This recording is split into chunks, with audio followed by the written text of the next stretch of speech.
Today is Windrush Day. It's the 22nd of June and this year will mark the third time we've celebrated the event. My name's Lauren and I wanted to find out a bit more about the subject. It's something that really interests me as a topic of conversation, but also as a whole group of people who make up the Windrush generation. One of those people was my granddad. He came from a small island called Nevis in the Caribbean in the late 1950s. And in my household, we're all really proud Nevisians, but I just wanted to find out what the kind of attitudes were like towards him and other black people in Britain at that time, and also the kind of housing he would have lived in, the sorts of jobs that would have been made available to him, and just what it would have been like. So I've been doing some research and I've been speaking to some people, and hopefully we can make it all a bit clearer. Windrush is the name of a ship that anchored in the Tilbury docks in Essex in 1948, and that ship was carrying roughly 1,200 to 1,300 people from the Caribbean. But when we talk about the Windrush generation, what we really mean is not just those people who travelled on that one particular Empire Windrush ship, but we often mean the nearly 500,000 people who travelled from ex-colonies, from Britain's former colonies, in the wake of independence, into the British mainland between the years of roughly 1948 and about 1970. And they largely came from the Caribbean, but there were also some who came as part of that generation from other parts of Britain's empire, such as the Indian subcontinent. So that was a bit of a scene set as to what it would have been like 72 years ago, but I'm still really interested in the types of conditions that people would have lived in, the housing, as I mentioned before, and the types of jobs. And me being me, I've read loads of books about the Windrush generation. One of my favourites is one by Colin Grant. It's called Homecoming, Stories of the Windrush Generation. And within this book, there's so many stories of people's experiences. We did manage to catch up with him, and this is what he told us.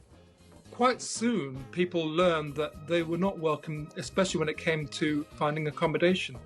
And as I'm sure you're familiar with, you all have been familiar with the phrase, no dogs, no blacks, no Irish. These were little signs that were found in shop windows and the windows of people who would be landlords.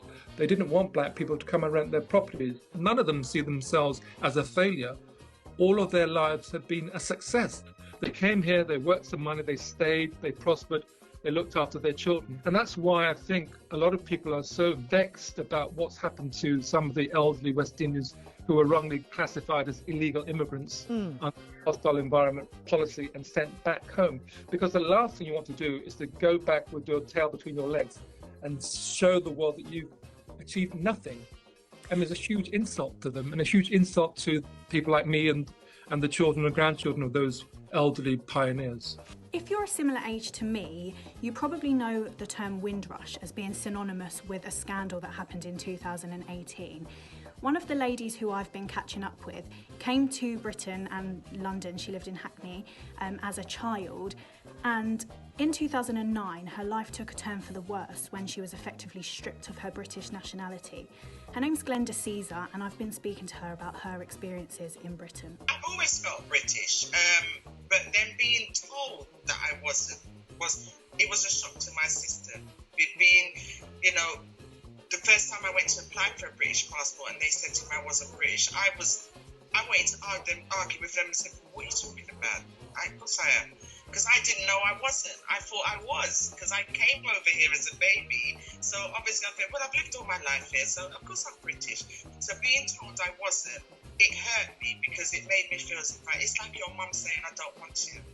And that's how it made me feel. Educate yourself on our history so you can understand why we're going through all of this and why the struggle is still going on. I'm hoping in 20 years' time or further down where my younger grandchildren grow up, that this is all gone.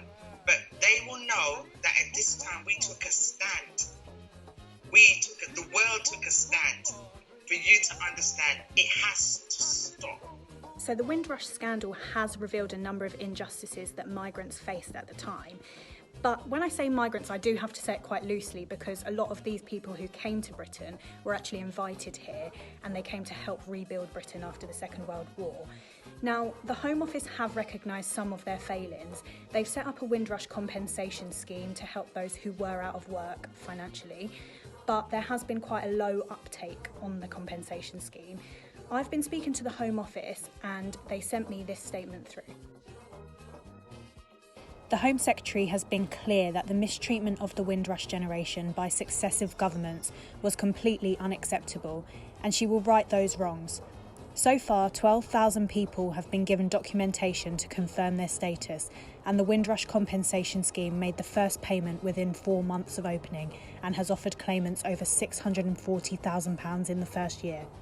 We are carefully considering the findings of the Windrush Lessons Learnt review because we want to begin a new chapter. To achieve this, a dedicated Windrush Lessons Learned implementation team has been set up to lead the response to the report, working with teams across the department and externally to take the steps needed to create a department we can all be proud of.